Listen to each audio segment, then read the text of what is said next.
నమస్తే అండి. Welcome to Mani's creative garden. Jade ప్లాంట్ల గురించి నా ఛానల్లో అప్పుడే చాలా వీడియోస్ పెట్టానండి. జేడ్ ప్లాంట్లు పెంచడంలో ఎక్స్పర్ట్ అనే చెప్పుకోవచ్చు. ఎందుకంటే ఇంత మొక్క తీసుకొచ్చి దాన్ని మొత్తం సగం గార్డెన్ జేడ్ ప్లాంట్లే చేశాను. మా వారు తింటానే ఉంటారు, నేను చేస్తూనే ఉంటాను. ఇవి చేస్తా అంటే చాలా మజా వస్తుందండి. ఎందుకంటే ఇవి మనం ఏ షేప్లో మోల్డ్ చేయాలనుకుంటే ఆ షేప్లో చక్కగా గ్రో అవుతాయి. తర్వాత అవి గ్రో అయిన తర్వాత వాటిని చూస్తే చాలా అంటే చాలా హ్యాపీ అవుతుంది. అందుకని జేడ్ ప్లాంట్లు పెంచాలంటే చాలా ఇంట్రెస్ట్ వస్తుందండి. ఇవి పెంచడంలో జాగ్రత్తలు ఎలా పెంచాలనేది చాలా వీడియోస్లో చెప్పానండి.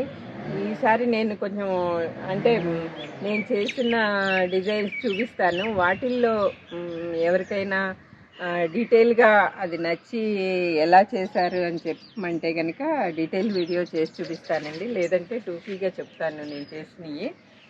అలానే కొన్ని ఇంపార్టెంట్ టిప్స్ కూడా చెప్తానండి. తర్వాత శివలింగం గురించి జేడ్ ప్లాంట్తో శివలింగం చేశాను. మ్యాక్సిమం నేను చూసినన్ని వీడియోస్లో ఎక్కడా కూడా శివలింగం జేడ్ ప్లాంట్తో చేసిన వీడియో అయితే లేదు. నేను చేసి మీకు చూపించాను. అది అప్డేట్ కూడా చెప్తాను. ఇప్పుడు మీకు అది వీడియో లాస్ట్లో చూపిస్తానండి. ఫస్ట్ టిప్ ఏంటంటేనండి, జేడ్ ప్లాంట్ పెంచాలంటే మీరు ఎక్కువగా తీసుకోవాల్సిన మెయిన్ జాగ్రత్త ఏంటంటే డెప్త్ ఎక్కువగా ఉండే పాట్ అయితే తీసుకోవద్దు. వెడల్పుగా షాలోగా ఉండే పాట్, అంటే ఇప్పుడు ఈ రకంగా ఉండే పాట్ తీసుకున్నారనుకోండి, దీంట్లో వాటర్ మీరు ఎక్కువ తక్కువ పోసినా కూడా, అంటే ఇప్పుడు మనం వాటరింగ్లో దీనికి కొంచెం జాగ్రత్త తీసుకోవాలి. ఈ టైపు పాట్ అనుకోండి, మనం జాగ్రత్త తీసుకోకపోయినా అన్నిటితో పాటు పోసినా కూడా దీంట్లో ఎక్కువ స్టోర్ ఉండవు కాబట్టి మీకు ప్లాంట్కి ఏమీ డ్యామేజ్ అవ్వదు. అందుకని నేను ఎక్కువగా కూడా ఈ టైపు పార్ట్సే తీసుకుని డిజైన్స్ చేశానండి. ఇప్పుడు ఇదొక పార్ట్ మీకు చూపిస్తానికని దీనికి బలం పెట్టలేదండి. బలం పెట్టినప్పుడు చూడండి కొంచెం ఇది అనేది షైనింగ్ తగ్గుతుంది. తర్వాత ఆకులు కూడా కొంచెం డల్ అనిపిస్తాయి, ఇలా డల్ అనిపిస్తాయి. ఇప్పుడు దీనికి మనం ఫుడ్ పెట్టాలి. అందుకని చెప్పి కొంచెం కంపోస్ట్ ఇవ్వటం, దీనికి కొంచెం ఇదంతా కూడా లైట్గా తవ్వి కిచెన్ కంపోస్ట్ అవనివ్వండి, వర్మి కంపోస్ట్ అవనివ్వండి, కొద్దిగా ఎప్సమ్ సాల్ట్ అవనివ్వండి, వీటిల్లో ఏది ఇచ్చినా కూడా సరిపోతుంది. చూడండి పికాక్ అసలు ఎంత అందంగా ఉందో.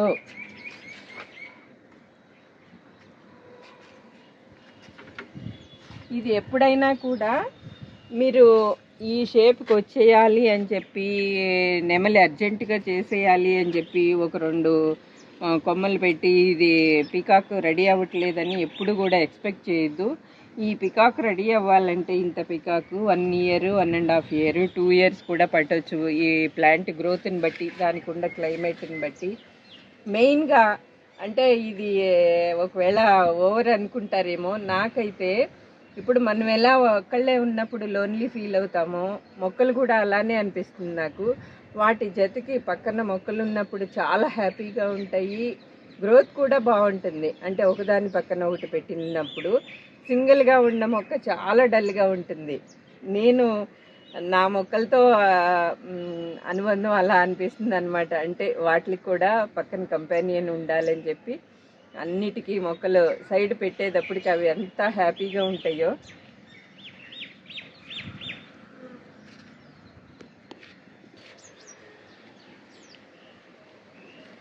మీరు కటింగ్ చేసేటప్పుడు తీసుకోవాల్సిన జాగ్రత్తలు ఏంటంటే, ఇక్కడ ఇట్లా గ్యాప్స్ ఉన్నాయనుకోండి, గ్యాప్స్ ఉన్నప్పుడు ఇవి ఎప్పుడైనా ఇలా మౌల్డ్ చేసేయాలి ఇట్లా లోపలికి. మీకు ఎక్స్ట్రా అనిపించింది అనుకోండి, ఇక్కడ అక్కర్లేదు మీకు ఇష్టము, అప్పుడు దీన్ని కటింగ్ చేసుకోవాలన్నమాట. మీకు ఈ బర్డ్ ఇంకొంచెం లావుగా కావాలనుకోండి, ఎక్కడికక్కడ ఇట్లా ఈ టిప్ని ఇట్లా కట్ చేశారనుకోండి, అసలు కట్ చేయే అక్కర్లేదు, చేత్తోనే తుంచేసేయచ్చు. ఇట్లా పండాకులు కానీ ఏమన్నా తుంచేశారనుకోండి, ఇమీడియట్ అక్కడి నుంచి 2 బ్రాంచ్లు వస్తాయి. అట్లా ఇది కవర్ అవుతుంది. మీకు ఏ షేప్ కావాలనుకుంటే ఆ షేపు. ఇప్పుడు ఇది మనకి ఫెదర్స్ ఇలా ఎక్కువ కావాలనుకోండి, వీటిని ఇలా ఓపెన్గా వదిలేసామంటే ఇదిగోండి దీని నుంచి ఇట్లా బ్రాంచెస్ వస్తూ ఉంటాయి. మనకి ఎంత లెంత్ కావాలో అంత ఉంచుకోవటం. ఇక్కడ మనకి లెంత్ అక్కర్లేదు కాబట్టి ఎక్కడికక్కడ ఇప్పుడు ఈ గ్యాప్ ఉంది కాబట్టి ఈ గ్యాప్ కవర్ చేసుకోవటానికి నేను ఇక్కడ గ్రో అవనిస్తున్నాను. అట్లా అనమాట అండి. ఈ పికాక్ అయితే కొంచెం ఫుడ్ బాగా అందుతుంది చక్కగాను. ఇది చూడండి ఎంత ఫ్యాట్ గీట్ చక్కగా ఉంది.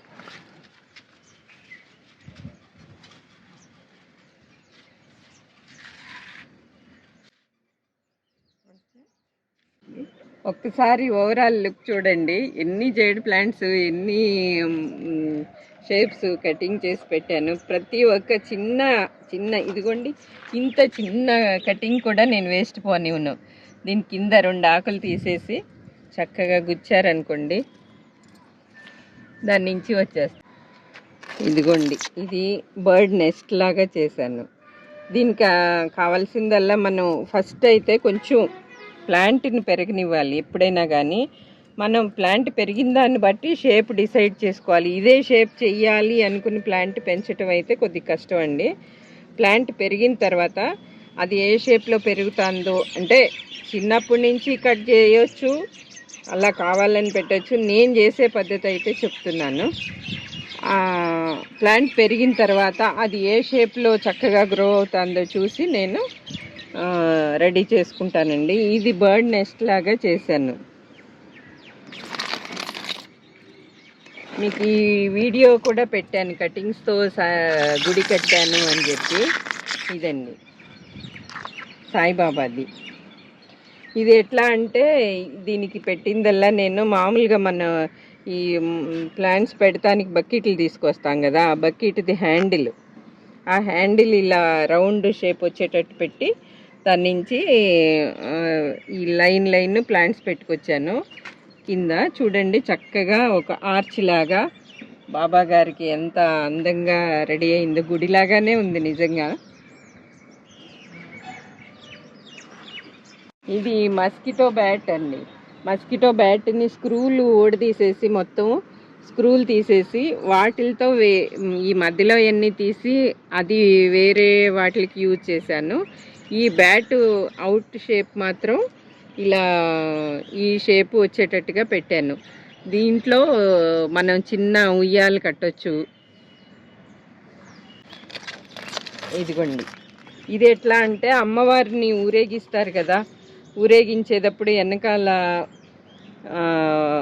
ఇట్లా ఆర్చ్ లాగా కడతారు కదా, అట్లా. ఇప్పుడు అది మస్కిటో బ్యాట్ ఊడదీశాను కదా, దాంట్లో లోపల పార్టీ ఇలా పెట్టి దీనికి మనకి ఏదో ఒకటి గ్రిప్ కావాలంతే. ఈ ప్లాంట్ పెరిగేదాకా ఆ షేప్లో పెరిగేదాకా మనకి గ్రిప్ కావాలి. పెరిగిన తర్వాత మనకి అది ఒకవేళ వేస్ట్గా ఒకవేళ కట్ అయిపోయినా పర్వాలేదు, మనకి ఆ ప్లాంట్ అలా గ్రో అయ్యి ఉంటుంది కాబట్టి ఎక్కడ కూడా డ్యామేజ్ అవ్వదు. చూడండి ఇది చూడండి సన్ లాగా చేశాను. అంటే ఇదే సేమ్ ఆర్చ్ లాగా చేసి ఆర్చ్ నుంచి లెంత్ పెరిగే వాటిల్ని ఇలా సన్ లాగా కట్ చేసుకున్నాను. ఇది క్రిస్మస్ ట్రీ చేస్తున్నానండి. ఇప్పటికీ చాలా వరకు రెడీ అయింది. ఇంకా మనకి ఇప్పుడు ఈ వచ్చేవన్నీ కూడా మనకి షేప్ అన్నమాట. కింద లావుగాను పైకి వచ్చేటప్పటికి సన్నగా. ఫస్ట్ అయితే హైట్ పెరగనివ్వాలి. మనం ఒకేసారి ఈ షేప్ రాలేదని ఎప్పుడు డిసప్పాయింట్ అవ్వద్దు. ఆ షేప్ మీకు మైండ్లో ఉంటుంది కదా, ఈ షేప్ చెయ్యాలి అని చెప్పి ఆ షేప్లో గ్రో చేసుకుంటూ వెళ్ళటమే. 1 year పట్టవచ్చు, 6 monthsలోనే ఒక్కొక్కసారి గ్రోత్ని బట్టి 6 monthsలోనే రెడీ అవ్వచ్చు. ఇది ఒక క్రిస్మస్ ట్రీ అండి. ఇది చూడండి కింద లావుగా ఇట్లా షేప్ కరెక్ట్గా పెరుగుతుంది. ఇంత చిన్న వాటిల్లోనేనండి, చిన్న వాటిల్లో పెంచితేనే ఇవి ఎప్పుడైనా కూడా జేడ్ ప్లాంట్. ఆకులు కూడా చూడండి ఎంత బలంగానూ షైనింగు చక్కగా పెద్ద సైజులోనూ బాగా వస్తున్నాయి. ఆ తర్వాత నేను కటింగ్స్ ఎప్పటికప్పుడు కట్ చేసిన వాటిలన్నిటినీ కూడా అట్లా చిన్న వాటిలో పెడతాను. ఎవరన్నా వచ్చిన వాళ్ళందరికీ జేడ్ ప్లాంట్ లేదంటే కంపల్సరీ జేడ్ ప్లాంట్ గిఫ్ట్ ఇస్తాను. లేదంటే నేను మళ్ళీ అవి ఏ షేప్లో పెరిగినాయో చూసి ఆ షేపు పెంచడానికి మళ్ళీ ట్రై చేస్తూ ఉంటా.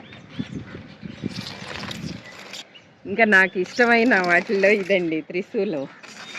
చూడండి ఎంత చక్కగా షేప్ కూడా ఎంత నీట్గా అయిందో. నేను దీనికి పెట్టిందల్లా ఒక రాడ్ మాత్రమేనండి, స్ట్రైట్ రాడ్. ఎందుకంటే ఈ స్ట్రైట్ గ్రిప్ ఉండాలి కదా. ఇప్పుడు చూడండి ఎంత కదిపినా కూడా కదలదు. ఇది ఇంత పెద్ద ప్లాంటు, కింద ఇంత మొదలు ఇంత లావు ఉండా కూడా ఎంత చిన్న పాట్లో చూడండి. అంతా కలిపి ఇది ఇంకిల్ పాట్లోనండి ఇది ఉందల్లా. ఎంత చిన్న పాట్లో ఉందో చూడండి. అయినా సరే గ్రోత్ ఎట్లా ఉందో. ఇందులో ఇంకోటి తీసుకోవాల్సిన జాగ్రత్త ఏంటంటే, ఇట్లా వెయిట్ ఎక్కువ అంటే మనం హైట్ పెంచేది మాత్రం కొంచెం ఇటువంటి పాట్స్లో తీసుకోవాలి. ఇప్పుడు ఈ టైపు ఇది మనం హైట్ ఎక్కువ పెంచం కాబట్టి ఈ టైపు పాట్స్, వీటిల్లో ఈ రెండిట్లో సెలెక్ట్ చేసుకోవటం అనేది ఇంపార్టెంట్. మనం ఏదైనా కానీ హైట్ పెంచేది ఏది ఉన్నా కూడా ఇట్లా నిలువు పాట్స్ తీసుకోండి. మనం ఇట్లా మందిరాల్లాగానో చిన్న చిన్నగా షేప్స్ లాగానో, ఇప్పుడు ఇది చూడండి గణపతికి ఇలాగా పందిర్లాగా వేసాను అనమాట. ఇట్లా ఇది ఇంకా పెరగలేదు కాబట్టి నేను వీటిని కట్ చేయలేదు. ఇదంతా గ్రో అయిన తర్వాత ఈ లెంత్ వస్తే ఈ పైన అంతా కవర్ చేయాలని నా ప్లాన్. ఈ చూడండి 4 పక్కల పెట్టాను. 4 పక్కల నుంచి గ్రో అవుతున్నాయి కదా ప్లాంట్. ఇప్పుడు ఇదంతా కూడా పైన కవర్ అవుతుంది.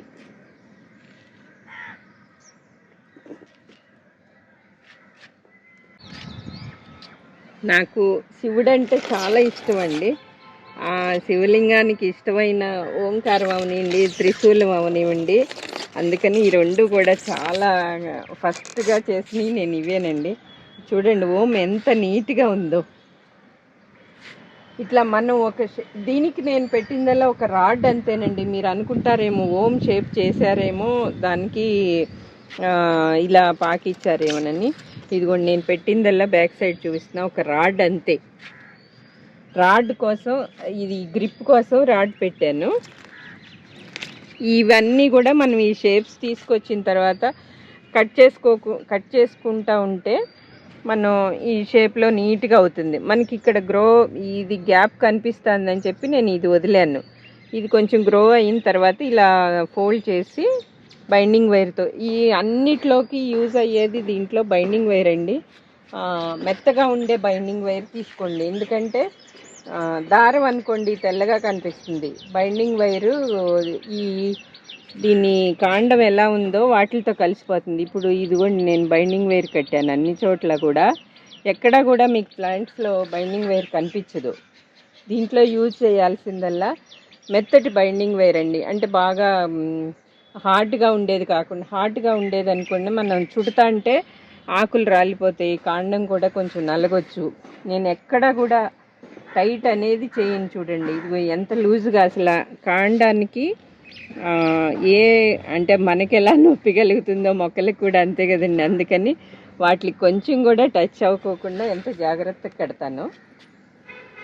ఇది ఓం.